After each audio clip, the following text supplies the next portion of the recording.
ओम शांति। आज 13 फरवरी 2022 के अव्यक्त महावाक्य हैं जिनकी ओरिजिनल डेट है 10 जनवरी 1990।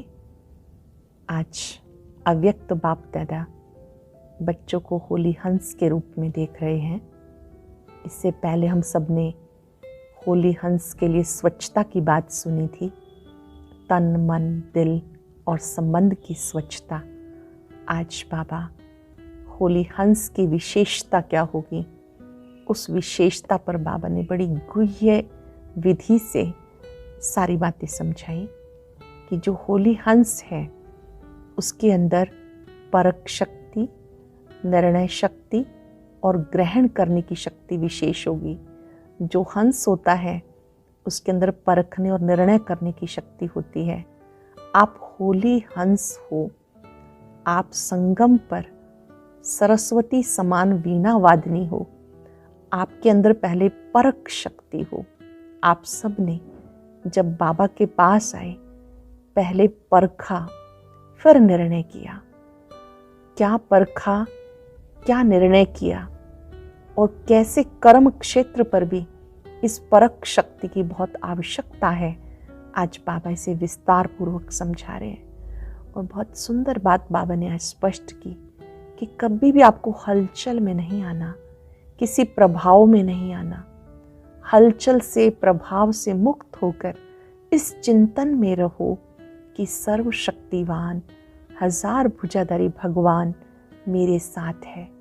जहाँ भी आपको उलझन होती है तो इन स्मृतियों से आपको मदद मिलती है कि आपके ऊपर अन्य कोई प्रभाव नहीं रहता।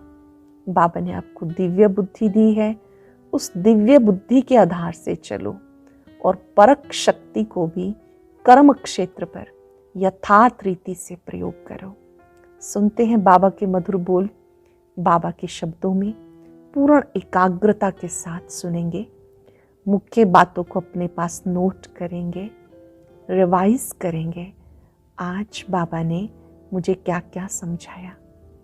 मुरली का सार है होली हंस की विशेषताएं। आज सर्व बच्चों को विशेष आत्मा बनाने वाले बाप दादा हर एक होली हंस की विशेषता देख रहे हैं।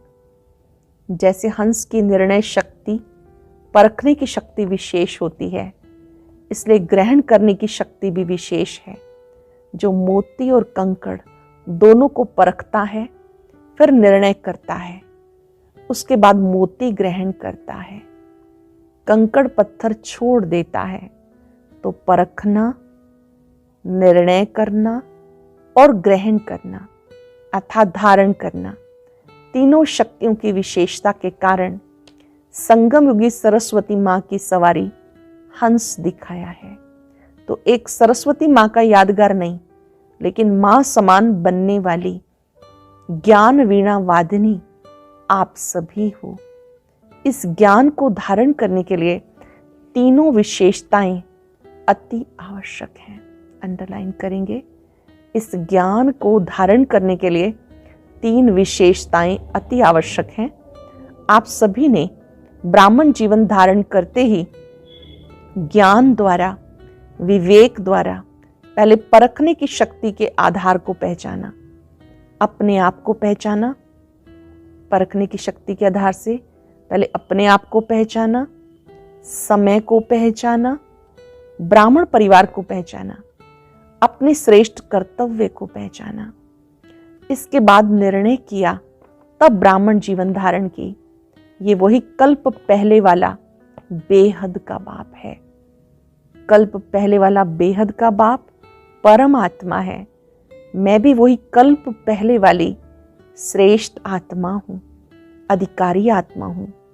इस परखने के बाद निर्णय किया। बिना बाप को परखने के निर्णय नहीं कर सकते। कई आत्माएं अभी तक भी संबंध संपर्क में हैं, बहुत अच्छा कहती रहती हैं, लेकिन परमात्म पहचान व परखने की शक्ति ना होने के कारण निर्णय नहीं कर पाते क्या बनना है व क्या करना है। इसलिए ब्राह्मण जीवन धारण नहीं कर सकते। सहयोगी बनते हैं लेकिन सहज योगी जीवन नहीं बना सकते, क्योंकि दोनों शक्तियां नहीं हैं। इसलिए होली हंस नहीं बन सकते।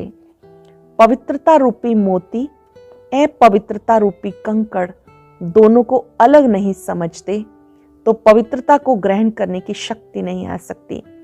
तो होली हंस की विशेषता है पहले शक्ति परखना, अर्थात पहचानना। आप होली हंसों में दोनों शक्तियां हैं ना, क्योंकि बाप को पहचाना, अपने आप को पहचाना, निर्णय भी ठीक किया, तभी तो ब्राह्मण बने और चल रहे हो।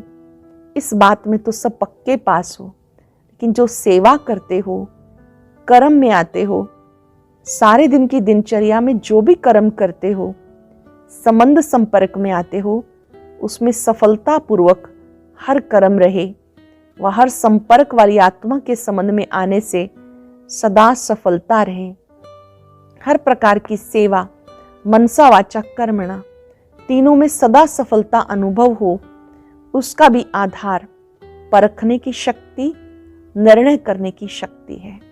हर प्रकार की सेवा मनसा वाचा कर्मणा तीनों में सफलता का अनुभव हो, उसका आधार परखने की शक्ति, निर्णय करने की शक्ति है। इसमें फुल पास हो। सेवा की सफलता व संपर्क में सफलता सदा न होने का कारण चेक करो तो कार्य को, व्यक्ति को, आत्मा को परखने की शक्ति में अंतर पड़ जाता है। जिस आत्मा को जिस समय जिस विधि पूर्वक सहयोग चाहिए व शिक्षा चाहिए, स्नेह चाहिए, उस समय अगर परखने की शक्ति तीव्र है तो अवश्य संबंध में सफलता प्राप्त होगी। होता क्या है, जिस आत्मा को जो सहयोग व विधि उस समय चाहिए वो न देकर व परखने के कारण अपने ढंग से उसको सहयोग देते हो व विधि अपनाते हो, इसलिए संतुष्टता की सफलता नहीं होती। जैसे शारीरिक बीमारी को परखने की डॉक्टर को विधि ना आए तो क्या होता है, ठीक होने की बजाय एक से अनेक रोग और पैदा हो जाते हैं। पेशेंट को संतुष्टता की सफलता नहीं मिलती, जिसको साधारण शब्दों में बाप दादा कहते हर एक की नब्ज को पहचानो, जिसको बाप दादा कहते हर एक की नब्ज को पहचानो। चलना और चलाना भी जरूरी है, खुद चलना भी जरूरी है, चलाना भी जरूरी है। तो क्या करना पड़ेगा, पहचानने परखने की शक्ति को तीव्र करना पड़े। इसमें अंतर पड़ जाता है, जिसको आप साधारण भाषा में कहते हो हैंडलिंग का फर्क कहते हो ना। इनकी हैंडलिंग पुरानी है, नई है, ये अंतर क्यों पड़ा? क्योंकि हर समय हर आत्मा हर कार्य को परखने की शक्ति चाहिए। टोटल परखने की शक्ति आ गई, लेकिन विस्तार से और बेहद के परखने की शक्ति की आवश्यकता है। उस समय आत्मा की ग्रहण शक्ति कितनी है, वायुमंडल क्या है, उस आत्मा के सुनने व शिक्षा लेने की मूड कैसी है। जैसे कोई कमजोर शरीर वाला हो और उसको ज्यादा से ज्यादा ताकत का इंजेक्शन दे दिया जाए तो क्या हालत होगी। बहुत ध्यान से समझेंगे बाबा की बात, ताकि हम समझ सके कि कर्म क्षेत्र पर परख शक्ति का प्रयोग कैसे करना है, क्योंकि सब आत्माओं की शक्ति अलग अलग है। हर एक आत्मा के अंदर जो इनर पावर है उसके आधार से उसको समझ के हमें चलना है। मान लो कोई कमजोर शरीर वाला है और उसको ज्यादा से ज्यादा ताकत का इंजेक्शन दे दिया तो क्या हालत होगी, वो तो हार्ट फेल हो जाएगा, शांति में चला जाएगा। ऐसे अगर संबंध में आने वाली आत्मा कमजोर है, आत्मा में हिम्मत नहीं है, लेकिन आप उसको शिक्षा का डोज देते जाओ, उसका मूड, समय, वायुमंडल परख ना सके तो रिजल्ट क्या होगी? एक तो दिल शिकस्त हो जाएगा और शक्ति ना होने के कारण ग्रहण नहीं कर सकेगा और ही जिद करेगा, सिद्ध करने में उछलेगा। आपने तो अच्छी भावना से किया, लेकिन सफलता ना मिलने का कारण परखने और निर्णय करने की शक्ति कम है, इसलिए सफलता मूर्त बनने में परसेंटेज हो जाती है। तो सारे दिन में कर्म और संबंध में परखने की शक्ति की बहुत आवश्यकता है। शिक्षा भले दो, लेकिन सब बातों को परख कर फिर कदम उठाओ। सभी बातों को परख कर फिर कदम उठाओ। ऐसी सेवा के क्षेत्र में अगर आत्माओं की आवश्यकता और इच्छा परखने के बिना कितना भी अच्छा ज्ञान दे दो, कितनी भी मेहनत कर लो, लेकिन सफलता नहीं होगी। अच्छा अच्छा कहना ये तो एक रीति रस्म हो गई है, क्योंकि आप कोई बुरी बात तो वैसे भी नहीं कहते हो। लेकिन जो सफलता का लक्ष्य रखते हो उसमें समीप अनुभव करो। उसके लिए परखने की शक्ति अति आवश्यक है। जैसे कोई मुक्ति का इच्छुक है और उसको आप जीवन मुक्ति और मुक्ति दोनों भी दे दो, लेकिन वो रुचि नहीं रखेगा। पानी के प्यासे को 36 प्रकार का भोजन दे दो, लेकिन वो संतुष्ट पानी की बूंद से ही होगा, ना कि भोजन से। तो मुक्ति के इच्छुक को परख कर अगर उसको मुक्ति के बारे में स्पष्टीकरण देंगे तो उसकी इच्छा भी बढ़ेगी और जीवन मुक्ति में परिवर्तन भी हो जाएगा। किसी को धारणा की बातें सुनना अच्छा लगता है, उसको आप कल्प 5000 वर्ष का व गीता का भगवान कौन ये बताना शुरू कर दो तो और इंटरेस्ट खत्म हो जाएगा। इसलिए सेवा में भी आत्मा की स्थिति व उसकी आस्था क्या है उसको परखना अति आवश्यक है। तो सेवा में सफलता का आधार किस शक्ति पर हुआ? परखने की शक्ति चाहिए। चाहे अज्ञानी आत्माओं की सेवा, चाहे सेवा साथियों की सेवा, दोनों में सफलता का आधार एक ही है। तो होली हंस की विशेषता सबसे पहले परखने की शक्ति को बढ़ाओ। परखने की शक्ति यथार्थ है, श्रेष्ठ है, तो निर्णय भी यथार्थ होगा और आप जिसको जो देना चाहते हो वो उसमें ग्रहण करने की शक्ति स्वतः ही होगी और क्या बन जाएंगे? नंबर 1 सफलता मूर्त। तो चाहे सेवा में चाहे संबंध में लक्ष्य को प्राप्त करने के लिए इस लक्ष्य को धारण करो। सारे दिन में चेक करो, सारे दिन की दिनचर्या में परखने की शक्ति कहाँ तक यथार्थ हुई और कहाँ करेक्शन एडिशन करने की आवश्यकता है। बुरे दिन में परखने की शक्ति कहाँ तक यथार्थ हुई और कहाँ तक करेक्शन एडिशन करने की आवश्यकता रही। करने के बाद करेक्शन अपने आप होती जरूर है, क्योंकि दिव्य बुद्धि का वरदान सबको मिला हुआ है। मान लीजिए आपने कुछ गलत बोल दिया, उस समय चाहे पता नहीं चला, पर बाद में आपकी अंतरात्मा जरूर कहती है इस गलत बोल की आवश्यकता नहीं थी। तो जो करेक्शन हुई वो दिव्य बुद्धि के आधार से हुई। चाहे समस्या के वश, समय व परिस्थिति के वश व कोई आत्माओं के संग के वश व माया द्वारा मन मत के वश उस समय परवश हो जाते हैं, लेकिन समय, परिस्थिति, संग का प्रभाव, मनोमत का प्रभाव जब हल्का हो जाता है फिर दिव्य बुद्धि अपना काम करती है।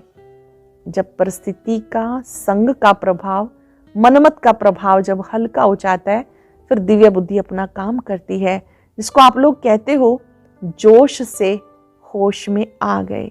फिर महसूस होता है कि एक करेक्शन व एडिशन होनी चाहिए थी, वह करनी है, लेकिन रजिस्टर में व कर्मों के हिसाब किताब में दाग नहीं, लेकिन बिंदी तो पड़ गई, बिल्कुल साफ तो नहीं रहा। इसलिए कहा जाता कर्मों की लीला अति गुह्य है। टीचर्स तो कर्मों की लीला को अच्छी तरह से जान गई है ना। टीचर सारा दिन क्या गीत गाती हैं? वहां मेरे श्रेष्ठ कर्मों की लीला, कर्मों की गहन गति की लीला नहीं, श्रेष्ठ कर्मों की लीला। दुनिया वाले हर कर्म में, हर कदम में कर्मों को कूटते रहते हैं कि हाय मेरे कर्म। दुनिया वाले परेशान होकर बार बार क्या कहते हैं? हाय मेरे कर्म। आप कहेंगे वाह मेरे श्रेष्ठ कर्म। अब इसमें और आगे बढ़ो कि सदा वह श्रेष्ठ कर्म हो, साधारण कर्म नहीं। कर्मों को कूटना तो खत्म हो गया, लेकिन श्रेष्ठ कर्म हो इसमें अंडरलाइन करना।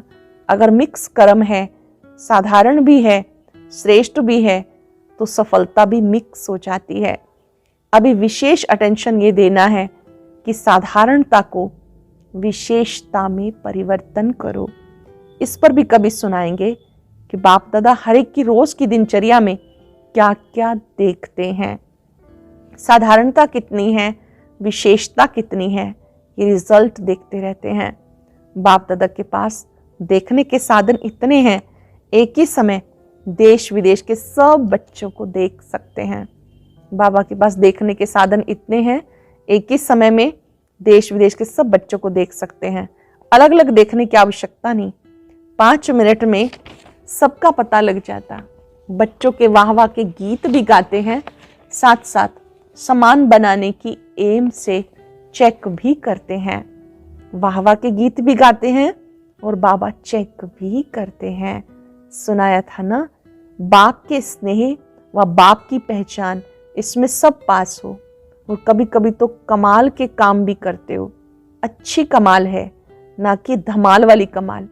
कोई कोई बच्चे धमाल की भी कमाल करते हैं, होती धमाल है, कहते ये तो हमारी कमाल है। इसलिए बाप दादा कहते परखने की शक्ति को बढ़ाओ। अपने कर्मों को भी परख सकेंगे, दूसरे के कर्मों को भी यथार्थ परख सकेंगे, उल्टे को सुलटा नहीं कहेंगे। ये परखने की शक्ति की कमी है। सदा एक बात याद रखो, सभी के लिए कह रहे हैं, सभी के लिए बाप दादा एक बात कह रहे हैं, कभी भी कोई ऐसा व्यर्थ व साधारण कर्म करते हो और अपने आप को पहचान नहीं सकते हो कि राइट है या रॉन्ग है, जब ऐसी परिस्थिति आती है वशीभूत हो जाते हैं। उस समय ऐसी परिस्थिति में सिद्धि को प्राप्त करने की श्रेष्ठ विधि क्या है? जब आप उलझन में हैं, क्या करना चाहिए क्या नहीं, परिस्थिति के वशीभूत हो जाते हैं, ऐसे में सिद्धि पाने की श्रेष्ठ विधि क्या है? क्योंकि उस समय अपनी बुद्धि तो वशीभूत है, राइट को भी रॉन्ग समझते हो, रॉन्ग को रॉन्ग नहीं समझते हो, राइट समझते हो। फिर जिद करेंगे, सिद्ध करेंगे। ये निशानी है वशीभूत बुद्धि की। जो वशीभूत बुद्धि होती है वो राइट को रॉन्ग समझती है और रॉन्ग को भी रॉन्ग नहीं समझती है। ये निशानी है वशीभूत बुद्धि की। ऐसे समय पर सदैव बाप दादा की श्रेष्ठ मत याद रखो कि जिनको बाबा ने निमित्त बनाया, वो निमित्त आत्माएं जो डायरेक्शन देती हैं उसको महत्व देना चाहिए। उस समय ये नहीं सोचो कि निमित्त बने हुए शायद कोई के कहने से कह रहे हैं, इसमें धोखा खा लेते हो। निमित्त बनी हुई श्रेष्ठ आत्माओं द्वारा जो शिक्षा व डायरेक्शन मिलते हैं उसको उस समय महत्व देने से अगर कोई बुरी बात भी होगी तो आप जिम्मेवार नहीं हो। जैसे ब्रह्मा बाप के लिए सदा कहते हैं, अगर ब्रह्मा द्वारा कोई गलती भी होगी तो वह गलती भी बदल के आपके प्रति सही हो जाएगी। तो ऐसे निमित्त बनी हुई आत्माओं प्रति कभी भी व्यर्थ संकल्प नहीं उठना चाहिए। मानो कोई ऐसा फैसला भी दे देते हैं जो आपको ठीक नहीं लगता, लेकिन आप उसमें जिम्मेवार नहीं हैं। आपका पाप नहीं बनेगा, आपका काम ठीक हो जाएगा, क्योंकि बाबा बैठा है। बाप पाप को बदल देगा। ये बड़ी गुह्य गति है, गुप्त मशीनरी है। इसलिए निमित्त बनी हुई श्रेष्ठ आत्माओं के श्रेष्ठ डायरेक्शन को महत्व से कार्य में लगाओ। जो निमित्त हैं, समझो बाबा ने उनको निमित्त बनाया। जो राय मिली बाबा से मिली। अगर उसमें कुछ ऊपर नीचे भी हो जाता है तो जिम्मेवार बाबा है। इसमें आपका फायदा है, नुकसान भी बदलकर फायदे में हो जाएगा। ये बाप की गारंटी है, समझा? इसलिए सुनाया, कर्मों की लीला बड़ी विचित्र है। बाप जिम्मेवार है, जिसको निमित्त बनाया उसका भी जिम्मेवार बाप है। आपके पाप को बदलने का भी जिम्मेवार है। ऐसे निमित्त बनाया है, सोच समझ के ड्रामा के लामुजिब निमित्त बनाया है। सोच समझ के ऐसे निमित्त नहीं बनाया, सोच समझ के ड्रामा के नियम प्रमाण निमित्त बनाया। समझा? मीठे मीठे सिक्के लदे बच्चों प्रति माता पिता बाप दादा का याद प्यार गुड मॉर्निंग। रूहानी बाप की रूहानी बच्चों को नमस्ते। रूहानी बच्चों की रूहानी बाप दादा को नमस्ते, गुड मॉर्निंग। शुक्रिया बाबा, शुक्रिया। वरदान है, शांति की शक्ति से संस्कार मिलन द्वारा सर्व कार्य सफल करने वाले सदा निर्विघ्न भव। शांति की शक्ति से संस्कार मिलन द्वारा सर्व कार्य सफल करने वाले सदा निर्विघ्न भव। सदा निर्विघ्न वही रह सकता है जो सी फादर फॉलो फादर करता है। सी सिस्टर सी ब्रदर करने से ही हलचल होती है। इसलिए अब बाप को फॉलो करते हुए बाप समान संस्कार बनाओ तो संस्कार मिलन की रास करते हुए सदा निर्विघ्न रहेंगे। शांति की शक्ति से अथवा शांत रहने से कितना भी बड़ा विघ्न सहज समाप्त हो जाता है। शांति की शक्ति से, शांत रहने से कितना भी बड़ा विघ्न सहज समाप्त हो जाता है। सर्व कार्य स्वतः ही संपन्न हो जाते हैं। स्लोगन है, त्रिकालदर्शी वह है जो किसी भी बात को एक काल की दृष्टि से नहीं देखते, हर बात में कल्याण समझते हैं। त्रिकालदर्शी वो हैं जो किसी भी बात को एक काल की दृष्टि से नहीं देखते, हर बात में कल्याण समझते हैं। आज चलते फिरते होली हंस की स्थिति में रहेंगे। हजार भुजाओं वाला बाप सदा मेरे साथ है, मेरा मददगार है। मैं हर प्रभाव से मुक्त आत्मा हूँ। और अब सुनते हैं आज का अव्यक्त ज्ञान मोती। ये एक बहुत संस्कारितापूर्ण वीडियो है, जरूर देखें, कोई भी मिस ना करे।